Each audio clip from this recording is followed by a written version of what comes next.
Good morning भाइयों। आज की इस वीडियो में हम समुद्र का शैतान कॉमिक्स पार्ट 2 एक्सप्लेन करेंगे।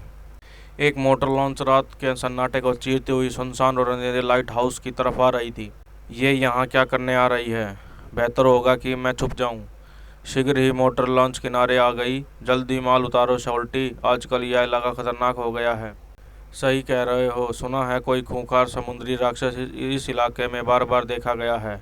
मैं तो कहता हूँ कि बक्स यहीं रख कर भाग चलो। क्या यानी इन तस्करों का समुद्री राक्षस के कोई संबंध नहीं है? यह केस तो उलझता ही जा रहा है। हो गया रॉबर्ट, चलो हमारा काम तो खत्म हुआ, और साथ में तुम भी। कौन है यहाँ? यह तो एक लड़का है यार। मैं तो डर गया। भून डालो साले को, वरना यह हमारा बांडा फोड़ देगा। टॉर्च की भरपूर रोशनी लड़के पर पड़ी और दोनों तस्करों का डर वापस लौट आए। यह तो सुपर कमांडो ध्रुव है, सही पहचाना। लेकिन इस वक्त स्मगलरों के लिए कपड़े पकड़े जाने का अर्थ था कम से कम 10 साल की जेल। इसलिए वे कुछ भी करने को तैयार थे। चलाओ गोली शेल्टो। गोली चली, लेकिन ध्रुव ऐसी परिस्थितियों से न जाने कितनी बार दो चार हो चुका है। वह हवा में उछला और उस हमलावर पर एक लात दे मारी। बिना भी एक क्षण खोए ध्रुव का हाथ घूमा। टॉर्च और पिस्तौल एक कोने में जा गिरी। अरे अरे, यह क्या कर रहे हो? नीचे उतारो, मुझे नीचे उतारो, अभी लो। जमीन पर गिरने से तुम्हारी चोट लगी जाएगी, इसलिए तुम अपने दोस्त का इस्तेमाल करो। आखिर दोस्त ही दोस्त के काम आता है। बस बस मेरे बाप, अब तो सारा बदन की हड्डियां अस्पताल का रास्ता पूछ रही है। अगर तुम अपने होश में ही अस्पताल पहुंचना चाहते हो तो मैं जो पूछूं शांति से बता जाओ। मैं बिना पूछे ही बता देता हूं, वरना तुम फिर मार पीट कर पूछोगे। हम नशीली दवाओं की तस्करी करते हैं। हमारा माल सिंगापुर से जहाज़ द्वारा वाटरप्रूफ बक्सों में पैक होकर आता है। हमारा जहाज़ भारत की समुद्री सीमा से ठीक बाहर खड़ा रहता है। हमारा काम मोटर लॉन्च से माल यहाँ तक छोड़ना जाना है।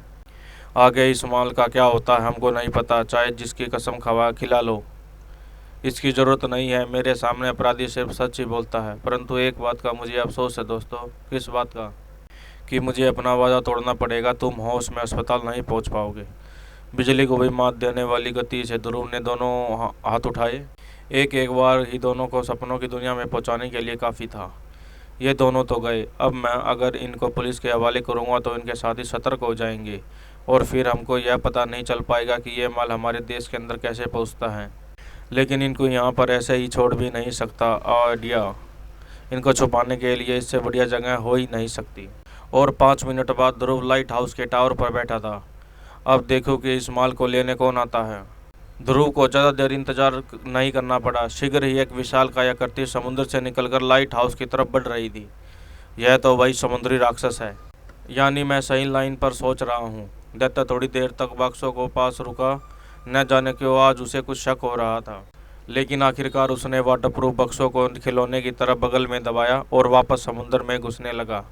1 मिनट बाद एक और आकृति पानी में कूदी। ये राक्षस ही मुझे उस दूसरे राक्षस तक पहुंचाएगा जो नशीले पदार्थों के जरिए हमारे युवाओं के दिमाग को खोखला कर रहा है। शीघ्र ही वह रहा राक्षस। लेकिन यह तो 2 बक्सों के भार को बावजूद काफ़ी तेज़ी से तैर रहा है। मैं तैरकर इसका पीछा नहीं कर पाऊंगा। अगले ही पल ध्रुव ने एक पिस्तौल नुमा हथियार अपने भागते हुए शिकार पर ताना। इससे निकलने वाला माइक्रो ट्रांसमीटर राक्षस के शरीर में चिपककर मुझे सिग्नल भेजता रहेगा और मुझे बिना इसका पीछा किए पता चल जाएगा। इससे पहले कि माइक्रो ट्रांसमीटर राक्षस तक पहुंच पाता, एक बड़ी मछली राक्षस के आगे आ गई और ट्रांसमीटर मछली पर चिपक गया। इसको कहते हैं खराब किस्मत। लेकिन मैं भी तो गधा हूं। अगर मैं यह ट्रांसमीटर पहले ही बक्सों पर चिपका देता तो यह नौबत ही क्यों आती।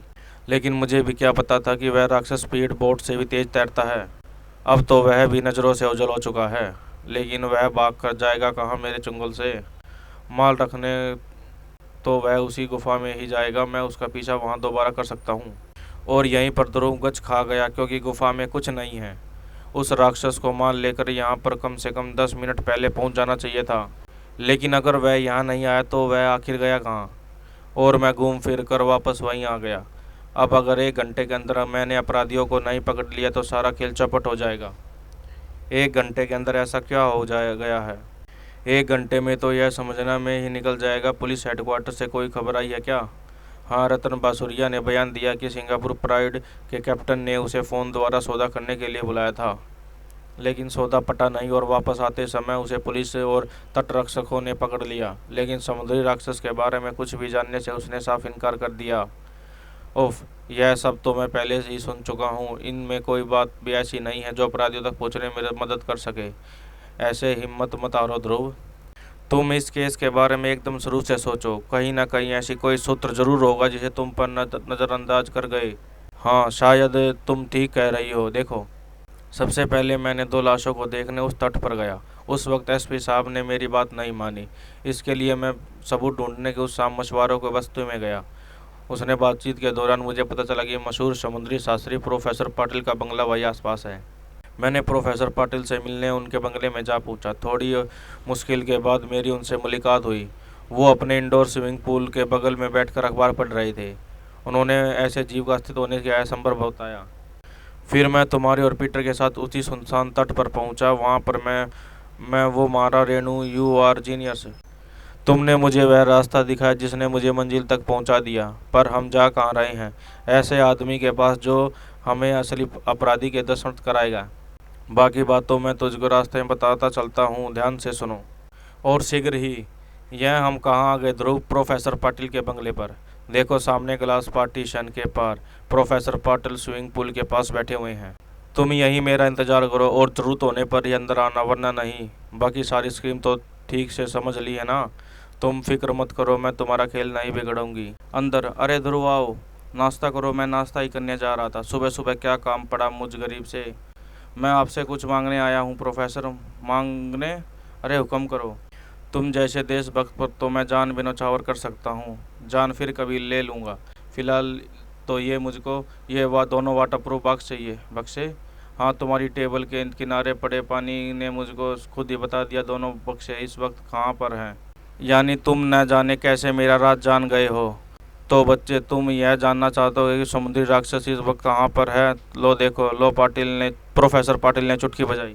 स्विमिंग पूल के तल में बने एक मेन होल का ढक्कन एक तरफ सरक गया और उसमें से एक भयंकर आकृति प्रकट हुई। इससे पहले कि ध्रुव अपनी पलकें झपका पाता, ठीक वैसे ही हो रहा था जैसे कि मैंने अनुमान लगाया था। दैत्य ने ध्रुव को संभलने तक का मौका नहीं दिया। ध्रुव मुसीबत में फंस गया है। मुझे उसकी मदद नहीं, वह मुझे रुक रहने का इशारा कर रहा है। मैं तुमको ख़त्म करना नहीं चाहता दोस्त। अगर तुम मेरा साथ दो तो जान भी बचा लोगे और माल भी कमा लोगे, वरना मेरा पालतू जानवर तुम्हें इतने टुकड़े कर देगा कि गिनना मुश्किल हो जाएगा। न मानने के अलावा कोई चारा भी तो नहीं है। पर दोस्ती के नाते एक बात तो बताओ पाटिल, यह अजूबा तुम लेकर कहाँ से आए? जापान से, माउंट यानो हाका नामक ज्वालामुखी के पास के समुद्र से। उस वक्त मैं ज्वालामुखी के आसपास के समुद्री क्षेत्र में समुद्री जीवन पर छानबीन कर रहा था। इससे मेरी वहीं पर मुलाकात हुई। ज्वालामुखी की रहस्यमय गैसों के कारण इस विशालकाय भयानक और बुद्धिमान जीव का जन्म हुआ। इसके बारे में कोई कुछ नहीं जानता था। धीरे धीरे हम दोस्त बन गए। जब मुझे यह पता चला कि वह पानी से बाहर भी जिंदा रह सकता तो उस रात मेरी बोट का कैप्टन मेरे पास आया। उसने मेरे सामने एक जीव के जरिए नशीले पदार्थों की तस्करी की पेशकश की। मुझे भला क्या इतराज होता, मैं तुरंत मान गया। उस कैप्टन के जहाज़ द्वारा मैं इसको भारत ले आया। वह कैप्टन माल को भारत की समुद्री सीमा के बाहर अपने लाउट हाउस में रख देता है था और वहाँ से मेरा पालतू जीव माल को मेरे पास ले आता था। वाह पाटिल, पर तुमने इसको पालतू कैसे बनाया? यह पता लगा कर कि यह क्या खाता है। यह एक ऐसी दुर्लभ समुद्री शिवार का रस पीता है जो सिर्फ माउंट यानो हाको के आसपास के समुद्र में पाई जाती है। लेकिन मैंने इसको रसायनों की मदद से प्रयोगशाला में ही तैयार कर लिया। देखो। समुद्री राक्षस का सारा ध्यान अब अपने भोजन पर केंद्रित हो गया। ध्रुव के बदन पर उसकी पकड़ ढीली पड़ गई और ध्रुव ने इसका पूरा फायदा उठाया और घाटा भी, क्योंकि राक्षस के शरीर से टकरा जा प्रोफेसर के हाथ से फिसल गया। शीशे का जार जमीन से टकराया चूर चूर हो गया। समुद्री राक्षस के क्रोध में मानो घी पड़ गया। भागो प्रोफेसर, इसके लिए तुरंत दूसरा जार का इंतजाम करो। लेकिन यह आखिरी जार, हालांकि यह बचने लायक नहीं है, लेकिन फिर भी इसको पुलिस के हाथों जिंदा सौंपना जरूरी है। मामला गड़बड़ है, लेकिन ध्रुव ने मुझे अंदर आने का इशारा नहीं किया है। लेकिन लगता है कि पुलिस पार्टी को सिग्नल भेजने का समय आ गया है।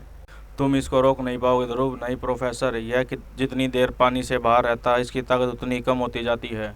अगर मैं इसको स्विमिंग पूल में वापस कूदने से रोक सकूं तो इसे पर काबू पा लूँगा। लेकिन इस बार समुद्री दानव को पानी से बाहर निकलने में ज़्यादा वक्त नहीं हुआ था और भूख ने उसके क्रोध को और ज़्यादा भड़का दिया था।